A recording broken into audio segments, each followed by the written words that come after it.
जैसे हमारी समझ है कि आप कुछ भी बना सकते हो, कहीं भी बना सकते हो, हाइपोथेटिकली स्पीकिंग, पर जो बनाते हो वो रहे, काफ़ी दूर तक चले, उसके लिए ये चीज़ें ज़रूरी हैं। आपका लोकेशन सही होना चाहिए as per the purpose of construction and characteristic of the land in question. आपका मटेरियल सही होना चाहिए। अभी उन्होंने बात की दिल्ली में सीबीआई की बिल्डिंग 100% ग्लास हाउस क्यों बनी भाई? किसने अप्रूव किया? और कितना एयर कंडीशनिंग वहां यूज होगा? टेल मी, किसने इस चीज के ऊपर आवाज उठाई? क्यों नहीं उठाई? Economical to construct and maintain. अगर पब्लिक फंड्स को यूज कर रहे हो तब तो कम से कम भैया कुछ चिंता करो कि किसको तुम इस्तेमाल कर रहे हो। Least impact on local aesthetics and heritage including natural environment. It should be legal. और मैं 3 एग्जाम्पल आपको दूंगा जो तीनों इलीगल हैं। Just, and it should be just. कम से कम शहरों में आज आप झुग्गी झोपड़ियां आराम से आंख नीच के फेंक रहे हो, उनकी जगह क्या बना रहे हो अभी दिखाऊंगा। फिर जब आप नेचुरल रिसोर्सेज इंपैक्ट हो रहे हैं, उसके लिए 3 कार्डिनल प्रिंसिपल्स होने चाहिए जब भी आप बिल्डिंग और कंस्ट्रक्शन की बात करते हो। पहला, प्रिकॉशनरी प्रिंसिपल। अगर आपको पूरी जानकारी नहीं है तो फिर नेचुरल रिसोर्सेज के बेनिफिट में डिसीजन लीजिए। दूसरा, पब्लिक ट्रस्ट। नेचुरल रिसोर्सेज जो हैं वो स्टेट के पास कोई कहीं से माई बाप कहीं ऊपर से नहीं आया है, वो पब्लिक ट्रस्ट में है उनके पास, उसको वो विदर अवे नहीं कर सकते हैं। They don't have that right. And principle of public trust is part of our law now after the high court judgement in the famous span motel case. तीसरा, हमको जो है ये देखना है कि क्या हमने डिफरेंट ऑप्शंस एक्सप्लोर किए कि फॉर साइटिंग यहाँ 10 पॉसिबल साइट्स हैं, इनमें से बेस्ट ऑप्शन ये है। हमारे पास आरटीआई के द्वारा प्राप्त आंसर है मिनिस्ट्री से कि डीडीए ने गेम्स विलेज के लिए कोई ऑप्शन कभी भी वो नहीं किया। ये ईएसी के मिनट्स में लिखा हुआ है ना। I just show you 2 faces हैं उसी स्टेट के with respect to their, and they call it as a life line river. हम सब यमुना को लाइफ लाइन रिवर कहते हैं। State as the regulator of activities and state as the predator on that resource. I just show you that. State as the regulator, इतनी सारी चीजें हैं दिल्ली में। और ये जो मैं बात कर रहा हूं, आपका कोई भी शहर ले लो आज हिंदुस्तान का, सुनीता जी की report that your excreta matters में बिल्कुल क्लियर उस चीज को सामने डाल दिया गया है कि आपका कोई शहर नहीं बचा है। आज हर शहर दिल्ली बनने की होड़ में है। आपके पास 3 स्टैट्यूटरी अथॉरिटीज हैं, मिनिस्ट्री और स्टेट ईआईए अथॉरिटी। आपके पास दिल्ली में दिल्ली डेवलपमेंट अथॉरिटी है जो मास्टर प्लान बनाता है, जोनल प्लान बनाता है, और वो सब लीगल डॉक्यूमेंट्स हैं। उनका वायलेशन जो है वो that is punishable. Your building DDA can actually demolish by law. तीसरा, दिल्ली अर्बन आर्ट कमीशन, जिसको 1973 में पार्लियामेंट ने क्रिएट किया था दिल्ली की प्लानिंग के लिए। और आप देख रहे हैं दिल्ली में क्या प्लानिंग हो रही है। 2 एग्जीक्यूटिव बॉडीज हैं दिल्ली में। यमुना स्टैंडिंग कमेटी 1961 से,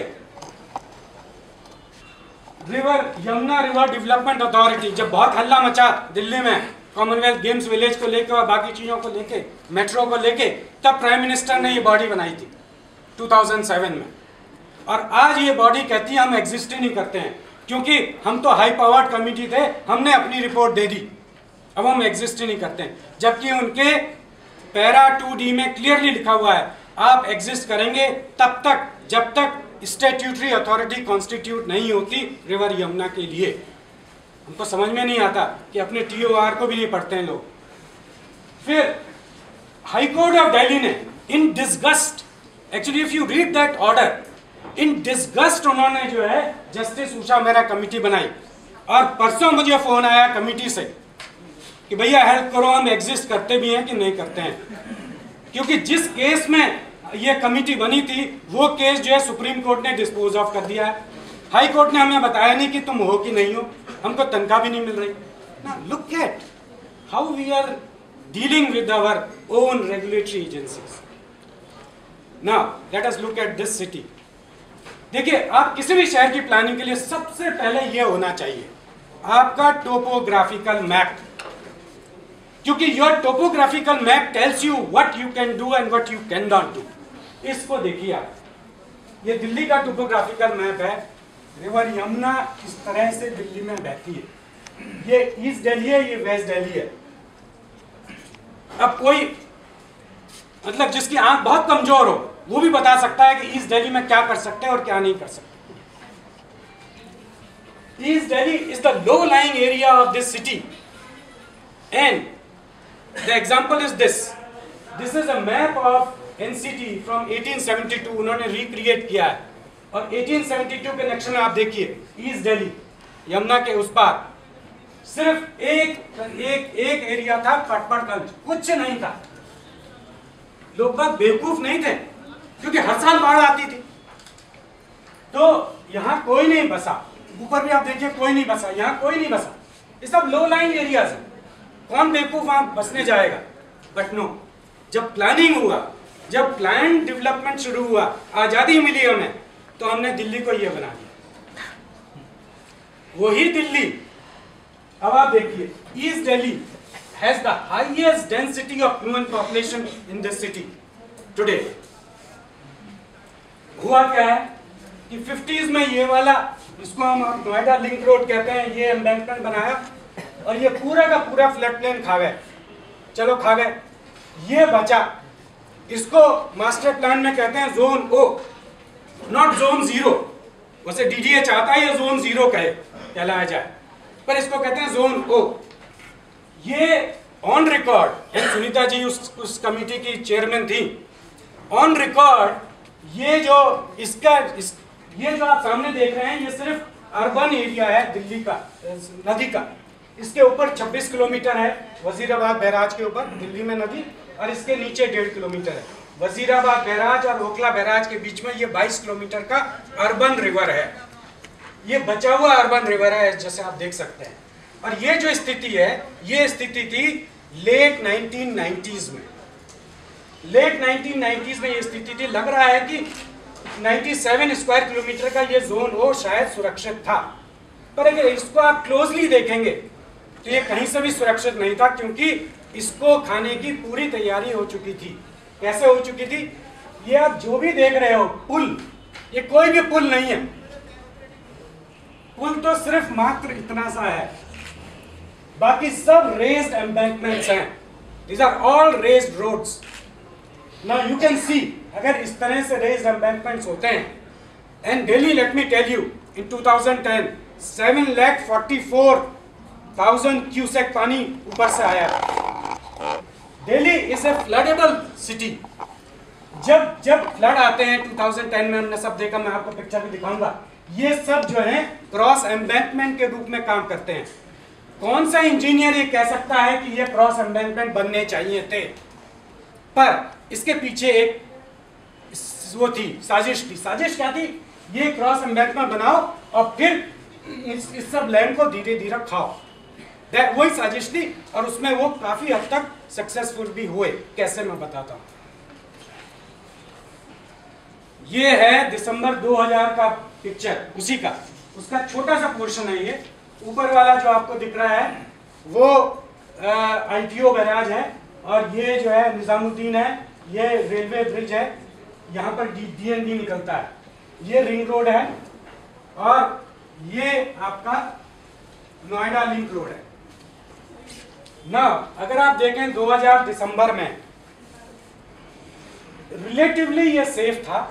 जो मैं स्यूडो ब्रिज की बात करता हूं, आप देखिए ब्रिज सिर्फ इतना सा है, बाकी सब रेज्ड एम्बैंकमेंट है, सिर्फ इतना सा ब्रिज है बस, जो लीन सीजन फ्लो है नदी का। उस समय तक अक्षरधाम बनना शुरू हो चुका था, क्योंकि 1999 में अक्षरधाम को लैंड दिया जा चुका था। अक्षरधाम को बचाने के लिए DDA के द्वारा ये एम्बैंकमेंट बनाया जा रहा था। इस एम्बैंकमेंट की पब्लिक यूटिलिटी कोई नहीं है, कोई नहीं थी किसी भी समय। हमने DDA से पूछा इसमें कितना पैसा खर्च हुआ, और वो पैसा कहां से आया, कितना पैसा खर्च हुआ तो उन्होंने बताया, कि वो पैसा कहां से आया ये नहीं बताया, क्योंकि ग्रेप वाइन इज कि वो पैसा जो है अक्षरधाम ने दिया था. Akshardham is a private trust. It has nothing to do with public. It is not even a temple. Sorry if I am किसी के अगर religious उसको मैं कर रहा हूँ. It is ये तो सराय नाम की चीज जैसी है. It's वो अपने को टेम्पल जरूर कहते हैं, बट वो आप पेपर में जाके देखो, वो जो है स्वामी ये ट्रस्ट है, वो कोई कहीं से कोई टेम्पल नहीं है. anyway, पूरा का पूरा जो पश्चिम में जितना फ्लड प्लेन था वो पावर प्लांट्स बन के यहाँ पर उसका फ्लाई ऐश डंप करके वो सब एक तरह से उन्होंने इंक्रोच कर लिया था. और यहाँ पर ये दूसरा जो जापानी पुल बना है उसके लिए थोड़ा सा सामान रखने के लिए शुरुआत हो गई थी. बाकी चीजें काफी सेफ थी. This is December 2000. This is December 2004. अब देखिए आप, और एक चीज मैं आपका ध्यान आकर्षण करना चाहता हूं, ये वाला, ये एक झुग्गी झोपड़ी कॉलोनी थी वहां. 2004 तक ये है. अक्षरधाम अपने पूरी उस पर स्पीड पर है. ये जो एम्बैंकमेंट अक्षरधाम को बचाने के लिए बनाया जा चुका है. एक चीज हमको समझ में नहीं आती, सॉरी फॉर टेकिंग दिस, कि ये एम्बैंकमेंट अगर अक्षरधाम को बचाने के लिए बनाया था तो ये यहाँ ना बना के यहाँ क्यों बनाया गया, अगर अक्षरधाम को बचाने का इसका मकसद था. एनीवे, अब आप देखिए, ये भी शुरू होने लगा. ये एरिया कहलाता है राजीव गांधी स्मृति वन. आज अगर आप वहां जाएंगे तो वहां सिर्फ लिखा है स्मृति वन, राजीव गांधी हटा दिया, क्योंकि लोग पूछेंगे.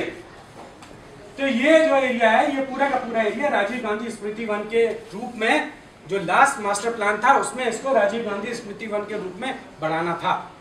ये ऐसा है. ये मेट्रो ने लिया ये लैंड यहाँ पर अपना डंपिंग करने के लिए. और ये एरिया, ये 2004 की पिक्चर है, 2005 तक ये डीडीए को वापस देना था. आज भी वहाँ डंपिंग मेट्रो की खड़ी है, वहाँ मोर डंपिंग होती है. आज 2012 है. या अब अक्टूबर 2006 में आइए. सिर्फ इतना ही नहीं, मेट्रो ने यहाँ सब करना शुरू किया. वहां पर ऊपर देखिए, ये यमुना बैंक मेट्रो डिपो है. अब कम से कम मेट्रो ने हाई कोर्ट में ये तो माना कि हाँ भाई हम रिवर बेड में हैं. इतनी तो उन्होंने सच्चाई दिखाई, क्योंकि इन्होंने तो बिल्कुल नहीं कहा कि हम रिवर बेड में हैं.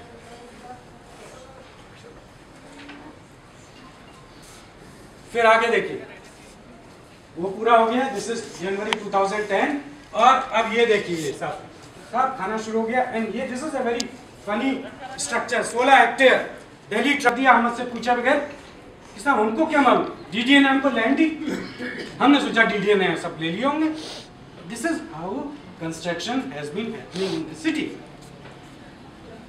ये आज वो स्थिति है इस नदी. Can imagine, this is now that state within just a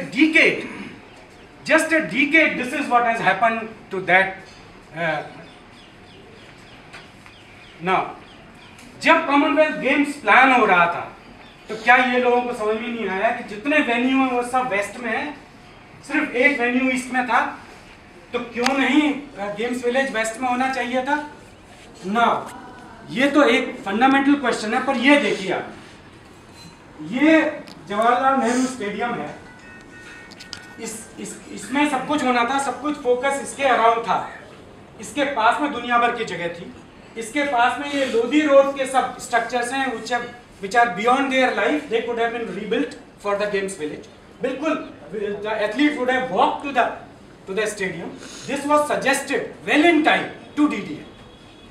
Then look at this, Safdarjung airport. यहाँ से और इसके बीच में एक रेलवे लाइन है, जो कि कोई ट्रांसपोर्टेशन में खर्चा नहीं होता, क्योंकि यहाँ पर दुनिया भर का जो है बाराकूला एलिवेटेड रोड बनाई गई जस्ट फॉर दैट. ये ईएसी ने सजेस्ट किया था डीडीए को, और डीडीए ने कहा this is high security zone. भाई god, if it is high security zone that should have been the first reason to put it there. Look at वहां पर सिक्योरिटी के नाम पर कितना खर्चा हुआ. So there were, and कोई इस शहर में ये कह सकता है ये क्या है, और इसको क्यों नहीं कंसीडर किया गया गेम्स विलेज के लिए? सब ओपन एरिया है, बिल्कुल वॉकिंग डिस्टेंस है, पर इसको कैसे कोई कंसीडर कर सकता है? क्योंकि ये तो दिल्ली गोल्फ कोर्स है, दिल्ली गोल्फ क्लब है, इसको कैसे कोई कंसीडर कर सकता है? इसको जरूर कर सकता है, इसका कोई माई बाप ही नहीं है। या हम जस्ट ना ईएसी ने, क्योंकि ये की बात, ईएसी ने जो रिकमेंड किया था वो ये कहा था डिसमेंटेबल स्ट्रक्चर्स बनाइए, और इसके बाद ईएसी ने अपना कोई वर्जन चेंज नहीं किया। So this village is wrongly placed, no alternative site, constructed in violation of EAC recommendation and violation of para 8 and 2 and 6, and we have all the documentary proof to prove that this is illegal despite what the Supreme Court might have said. We went to the Supreme Court in a review, and now we are before the Supreme Court in a curative petition.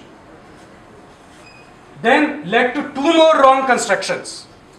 Because वहां पर आपने खेल गांव बनाया, इसलिए आपने जो है now what they call as millennium bus depot, क्योंकि एथलीट्स को ले जाना है, और उसके गेम्स विलेज के सामने 90 करोड़ पब्लिक मनी लगा के, 90 करोड़ रुपए पब्लिक मनी लगा के टोटली यूजलेस फ्लाईओवर बनाया गया, just to correct the direction of the flow of the traffic. आज उसकी वजह से जो है आप सुबह या शाम जाके देखिए क्या हालत होती है।